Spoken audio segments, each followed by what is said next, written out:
messieurs, merci d'être déjà au rang. Décryptage, votre émission qui décode, qui déchiffre, qui éclaire sur un thème donné à partir de sketchs et des apports. Décryptage, une émission qui met la lumière sur des interrogations qui taraudent votre esprit. Jésus-Christ n'est pas la religion.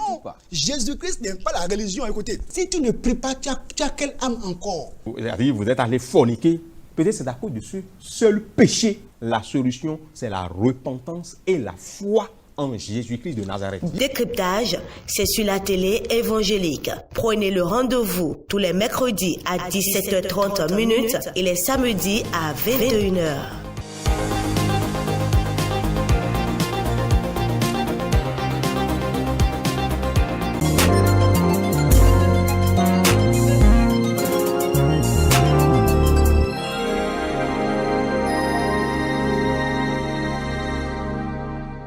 Gloire à Dieu. Gloire au Seigneur Jésus. Que l'Éternel Dieu vous bénisse au nom puissant de Jésus. Je vous souhaite la bienvenue à votre émission Décryptage, une émission au cours de laquelle nous sondons les Écritures, nous scrutons la parole de Dieu, nous nous mirons dans la parole de Dieu et l'Éternel Dieu nous métamorphose, nous transforme, nous libère. Alors, je suis votre serviteur Carlos Wakandé. Merci au groupe Génération Forte en Jésus qui soutient cette émission. Que l'Éternel bénisse toutes ces personnes qui soutiennent l'émission. Dieu, qui ne doit rien à personne, vous bénira assurément au nom de Jésus-Christ. Prions ensemble le Seigneur. Éternel, notre Père et notre Dieu, nous voulons te dire merci. Nous te prions, Père éternel, de nous parler encore, de te révéler à nous, de nous illuminer, de nous éclairer, et que cette parole ne soit pas comme de l'eau versée sur le dos du canard. Merci Seigneur Père éternel, au nom de Jésus, nous avons prié. Amen. Alors, le thème que nous voulons aborder aujourd'hui, c'est les rongeurs dans l'assemblée chrétienne. Les rongeurs dans l'assemblée chrétienne. Un rongeur, c'est un animal ou bien l'insecte qui peut en secret vous vider de votre substance. C'est en cela que nous voyons parfois des arbres qui s'écroulent subitement parce que ces arbres ont été en réalité rongés. Une vie peut être rongée par une maladie et cette maladie est en train de ronger en secret sans qu'on ne le sache. Mais toute maladie qui vous ronge est arrêtée maintenant au nom de Jésus. Lorsque nous parlons des rongeurs dans l'assemblée chrétienne, là où les personnes sont rassemblées autour de Christ, là où des personnes sont rassemblées pour écouter la parole de Dieu, quels peuvent être ces rongeurs au sein d'une assemblée qui se veut chrétienne ou qui se dit chrétienne? Une assemblée qui reste ensemble pour pouvoir écouter la parole de Dieu et pour s'aiguiser mutuellement. Quand je pars dans Matthieu chapitre 22 au verset 14, nous lisons « Car il y a beaucoup d'appelés, mais peu d'élus. » Ce verset est un verset très inquiétant, un verset qui est un signal fort qui a été lancé à qui veut l'entendre, à qui veut se laisser, eh bien, à qui veut comprendre, à qui réellement veut se laisser illuminer par la parole de Dieu et par le Saint-Esprit. Car il y a beaucoup d'appelés. Oui, tu es un appelé. Si aujourd'hui, tu t'assois, tu écoutes la parole de Dieu, si aujourd'hui, au sein de l'assemblée, tu as un rôle que tu joues, tu es un pasteur, tu es un enseignant, tu es un docteur de la loi, tu es n'importe quoi, tu chantes à la gloire de Dieu, tu as une belle voix, tu joues bien au piano, quel que soit ce que tu fais pour le Seigneur, tu as été appelé par le Seigneur. Appelé, c'est-à-dire que tu as écouté la parole de Dieu à un moment donné. Et cette parole t'a attiré. Tu as été comment? Appelé. Tu as écouté l'évangile. Tu as écouté la parole de Dieu. Et d'une manière ou d'une autre, tu t'es laissé attirer. Et tu viens donc pour écouter davantage. Tu t'assois dans une assemblée pour chercher à comprendre davantage. Et il y en a malheureusement qui, lorsqu'ils sont appelés, ils s'arrêtent seulement à l'étape de l'appel. Ils ne comprennent pas qu'il y a encore une phase de décision, une phase d'engagement, une phase où il faut être prêt à payer le prix de sa foi ou le prix pour sa foi. Et malheureusement, ces personnes, lorsqu'elles viennent dans l'assemblée chrétienne, elles se mettent à s'habituer à l'assemblée, deviennent par ricochet des activistes, des religieux zélés. Et malheureusement, ces personnes pensent à tort qu'elles sont enfants de Dieu parce qu'elles sont quoi? Des activistes. Elles sont dans tout. Et c'est en cela qu'on dit qu'il y a beaucoup d'appelés, mais peu d'élus. Les gens, à un moment donné, ont seulement du plaisir à garder le micro et prêcher. Il y en a qui ont du plaisir seulement à rester devant et à chanter pour qu'on puisse les voir. Il y a d'autres qui ont seulement du plaisir à pouvoir garder la Bible. Il y en a qui eux, leur plaisir est dans le fait qu'ils viennent et puis on élève les mains et puis ils chantent, ils dansent et puis c'est tout. Ils ne comprennent pas que pour avoir une place au ciel, il y a une décision à prendre. Il faut vaincre les tentations. Il faut vaincre les rongeurs de la foi. Il faut persévérer conformément à la parole qui dit que celui-là qui aura à persévérer jusqu'à la fin sera sauvé. Et nos assemblées sont remplies des religieux zélés, des personnes sans conviction, des personnes qui changent de veste par rapport au milieu dans lequel ils se trouvent. Des personnes qui se disent des chrétiens lorsqu'ils sont ou lorsqu'elles sont avec des chrétiens, mais qui aussi deviennent subitement des païens quand ils sont parmi des païens. Alors, quand nous parlons des rongeurs au sein de l'Assemblée chrétienne, de quoi voulons-nous parler? Premièrement, nous parlons de la médisance au sein de l'Assemblée chrétienne. C'est malheureux que aujourd'hui, les plus médisants, les personnes qui critiquent le plus, sont malheureusement dans nos assemblées chrétiennes. Des personnes qui jouent et nuit, écoutent la parole de Dieu, mais qui ont la langue facile à critiquer leurs frères, à critiquer leurs sœurs. Ce qui est encore grave et dangereux, c'est que ces personnes sont très avares en encouragement, très avares à pouvoir encourager quelqu'un, à pouvoir le complimenter, mais à la moindre erreur, ces personnes sont là pour médire. Oh, mais qu'est-ce qu'il fait? Oh, c'est un nul. Pourquoi il est là même? Oh, il ne vaut rien ce frère-là. On oublie ce frère-là. Et on médit de son frère. Et parfois, nous pensons que pour aller en enfer, c'est la fornication, c'est l'adultère. Et lorsqu'on n'est pas de la fornication, on peut dire que non, je suis toujours enfant de Dieu. Alors que l'on peut perdre son salut juste par les critiques et les médisances. Heureux l'homme qui ne marche pas sur la voie des pécheurs, qui ne s'arrête pas sur la voie des moqueurs. Mais aujourd'hui, beaucoup de personnes se disent des chrétiens, mais malheureusement sont assis au rang des moqueurs, des critiqueurs, des femmes de l'assemblée qui vont critiquer telle autre parce qu'elle est mal habillée, ou mais pourquoi elle s'habille comme ça? Mais qu'est-ce qu'elle veut démontrer à qui? Mais pourquoi dans l'assemblée c'est elle qui lève le doigt pour poser la question? Elle veut nous montrer qu'elle parle français, parce qu'elle est prof de français. Oh, une relation là-bas. Et qu'est-ce qu'elle nous montre? Et puis, on se critique. Quand tu es dans les critiques, comprends que tu es dans la salle d'attente pour l'enfer. Tu es dans la salle d'attente pour l'enfer. Personne ne va atterrir au ciel en ayant dans sa poche des dossiers de critiques, de commérages, de moqueries. Ce sont les rongeurs de la foi chrétienne. Celui qui critique son frère par rapport à son habillement, à son langage.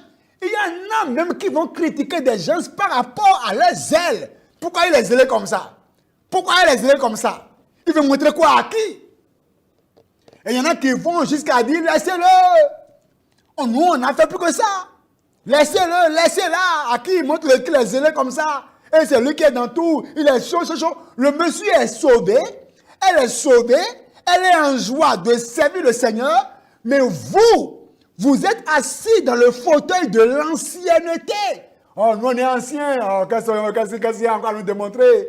Et par conséquent, on critique les nouveaux. Vous serez surpris lorsque votre ancienneté va vous scotcher sur terre, lorsque la trompette retentira. Les critiques par rapport aux enseignements, un jeune qui enseigne, on le critique parce qu'on est ancien dans l'église. Et il n'y a plus peur, c'est-à-dire on n'est plus enseignable. On a le cœur endurci et pierreux. C'est dommage. Autre rongeur, c'est dans le livre c'est la jalousie. Comme c'est dans Genèse chapitre 4. Mais, verset 4. Et Abel de son côté en fit une des premiers-nés de son troupeau et de la graisse. L'Éternel porta un regard favorable sur Abel et sur son offrande. Mais il ne porta pas un regard favorable sur Caïn et sur son offrande. Caïn fut très irrité et son visage fut abattu. Et la suite, on sait. Caïn maintenant sera jaloux de son frère. La jalousie, c'est un signe avant-coureur de la sorcellerie. Les personnes jalouses sont des personnes qui sont potentiellement des sorciers. Le jaloux peut tuer. Le jaloux peut empoisonner. Le jaloux médit. Le jaloux est vindicatif. Le jaloux n'a pas l'amour. Le jaloux est dangereux. Et dans nos assemblées, il y a tellement de jaloux. Des personnes qui n'aiment plus parler à leur frère parce que le frère maintenant est marié. Il aurait voulu qu'il soit tous des célibataires. L'autre a acheté une voiture, mais pourquoi ne pas dire merci à Dieu? Merci Seigneur. Car si le frère-ci a acheté une voiture, c'est que mon tour arrive, merci Seigneur. Mais non, on ne parle plus à quelqu'un qui a été béni par le Seigneur. Non, laissez-le. Tu vois comment il marche? Tu vois comment il marche? Comme maintenant il a acheté une voiture, sa démarche a changé. Avec quel regard le regardes-tu? C'est la jalousie qui a changé ta manière de regarder. Sinon que l'amour ne verra pas ça. La jalousie a fait que, dans nos assemblées chrétiennes, on n'écoute plus les témoignages de ce que Dieu a fait aux gens. Les gens cachent leurs témoignages. Parce que les témoignages aujourd'hui, ça suscite de la jalousie dans l'assemblée chrétienne. C'est dommage. Et quand on dit, qu'est-ce que Dieu a fait pour toi? J'ai un témoignage. Oui. Dieu m'a protégé. Dieu m'a gardé. Et je suis en bonne santé. Alléluia. Mais il ne voudra pas dire comment Dieu l'a béni financièrement. Il ne dira jamais comment est-ce que Dieu l'a béni. Et maintenant les millionnaires, on cache ça pour ne pas susciter des jaloux. C'est dommage. Et Caïn a tué son frère. Il y a des gens qui ont tué leurs frères et leurs soeurs dans leur cœur. Ils les ont emprisonnés dans leur cœur. Des chrétiens qui se portent rancune dans la chorale. La femme du pasteur qui porte rancune à d'autres femmes parce qu'elle s'habille mieux qu'elle. Des fils rongeurs. Après ça, c'est l'orgueil. Voici des choses qui pousseront des gens à atterrir en enfer. Pendant que dans l'assemblée, nous disciplinons à raison la fornication, nous disciplinons les gens à raison, bien sûr, pour l'adultère, mais Dieu même va te discipliner pour la médisance, la jalousie et l'orgueil. Quand quelqu'un commet la fornication, on le discipline, on le censure, c'est normal. Mais la chose est qu'il n'y a pas que ça. Et les orgueilleux. Les orgueilleux, c'est le ciel même qui vous discipline. Parce que quand je vais dans Ésaïe 43, verset 13, tu te disais en ton cœur, je monterai au sommet des nues. C'est Lucifer, l'orgueil. Lucifer s'est vu important. Ton atterrissage en enfer commence le jour où tu commences par te voir trop important. Tu n'es rien sans Dieu. Tu ne peux rien sans le Saint-Esprit. C'est Dieu qui fait tout en toi. Et pourquoi penses-tu que tu es meilleur aux autres? Romains 12, verset 3. Déjà, on a vu comment Satan a chuté. Il a été précipité du ciel. Quiconque est orgueilleux sera aussi précipité du royaume de Dieu. Et si jamais quelqu'un est orgueilleux et pense qu'il peut atterrir au ciel, Satan dira à Dieu, tu n'es pas juste. Qu'est-ce que j'ai fait au ciel? Tu m'as renvoyé à cause de l'orgueil. Mais pourquoi acceptes-tu celui-ci ou celle-là? L'orgueil, Romains 12, verset 3. Par la grâce qui m'a été donnée, je dis à chacun de vous de n'avoir pas de lui-même une trop haute opinion, mais de se revêtir de sentiments modestes sur la mesure de foi que Dieu a répartie à chacun. Mes frères, l'orgueil dans les pasteurs, l'orgueil dans les anciens, l'orgueil dans les jeunes qui n'aiment plus se soumettre parce qu'on leur a remis le micro, on leur a remis le pupitre, l'orgueil de la choriste qui a une belle voix, l'orgueil dans ce frère parce qu'il a une voiture, l'orgueil dans la soeur là parce qu'elle est mariée, l'orgueil qui prépare les gens pour l'enfer, les rongeurs, sort de l'orgueil. Tu n'es rien. Va voir ce qu'on devient quand on meurt à la mort. Va voir au cimetière comment les milliardaires sont. Et regarde-toi et dis-toi que même l'abcès sur ton corps peut te faire souffrir. Alors, revêt-toi d'humilité. L'orgueil. Le Matthieu vu, qui est aussi lié à l'orgueil. Matthieu 6, verset 1. Ne faites rien pour être vu par les hommes. Il y en a tout ce qu'ils font, c'est pour être vu des hommes. Non, pour être apprécié par le pasteur. On va donner terrain à l'église pour être apprécié par le pasteur. On fait tout pour être apprécié par l'homme de Dieu, par la servante de Dieu, ou bien non. Ne faites rien pour être vu, mais faites tout parce que ça vient de votre cœur. Et pour terminer, je dirais les murmures. Philippiens 2,14. Faites toutes choses sans murmure. Il y a des gens qui murmurent. Et pourquoi c'est moi qu'on commande? Pourquoi c'est moi qu'on fait ceci? Et pourquoi c'est moi qu'on crie? Et pourquoi c'est moi? Non! Faites toutes choses sans murmure. À 0 heure, ton pasteur t'appelle pour dire va faire ceci, va le faire. Faites toutes choses sans murmure. Alors, pour ne pas être rongé par ces choses-là, par le vice de la médisance, la jalousie, l'orgueil, le Matthieu vu, les murmures, il faut être attaché à l'amour. L'amour, comme c'est dit dans 1 Corinthiens 13, l'amour est patient. L'amour est patient. L'amour n'est pas envieux. L'amour supporte son frère. L'amour ne critique pas. L'amour ne médit pas. L'amour ne hait pas. L'amour n'est pas jaloux. L'amour n'est pas orgueilleux. Comment faire alors pour avoir cet amour-là? C'est important pour toi de comprendre que tu es malade si tu es dans ces vices-là. Pour avoir l'amour de Dieu, il te faut naître de nouveau. Donner ton cœur à Jésus. Te repentir et comprendre qu'il y a une différence entre la religion et la foi chrétienne. te repentir, être sauvé, et maintenant prier pour être sanctifié. Car il est dit, Jean 17, 17, sanctifie-les par ta parole est la vérité. Quand on est sanctifié, on aime vraiment. Quand on est sanctifié, on n'aime pas médire. Quand on est sanctifié, on ne voit pas Satan dans tout le monde. Il y en a qui voient le mal partout. Ils voient Satan partout. Si tu vois Satan partout, c'est que Satan est en toi. Alors, et maintenant quand tu pries pour être sanctifié, tu veilles sur ton cœur. Que le Seigneur vous bénisse. Veillez sur votre cœur. Qu'il n'y ait pas d'amertume en vous.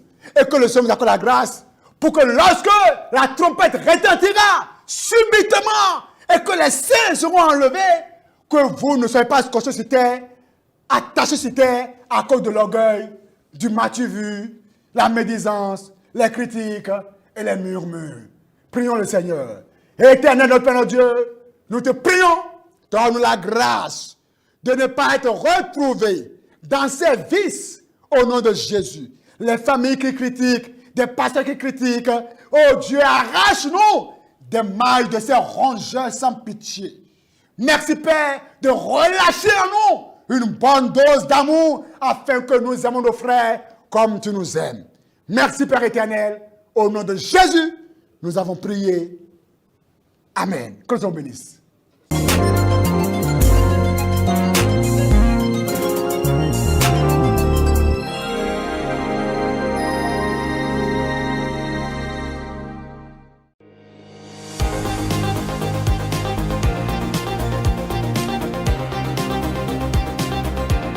Mesdames et messieurs, merci d'être déjà au rang. Décryptage, votre émission qui décode, qui déchiffre, qui éclaire sur un thème donné à partir de sketchs et des apports. Décryptage, une émission qui met la lumière sur des interrogations qui taraudent votre esprit. Jésus-Christ n'est pas la religion. Jésus-Christ n'est pas la religion. Écoutez, si tu ne pries pas, tu as quelle âme encore? Vous êtes allé forniquer.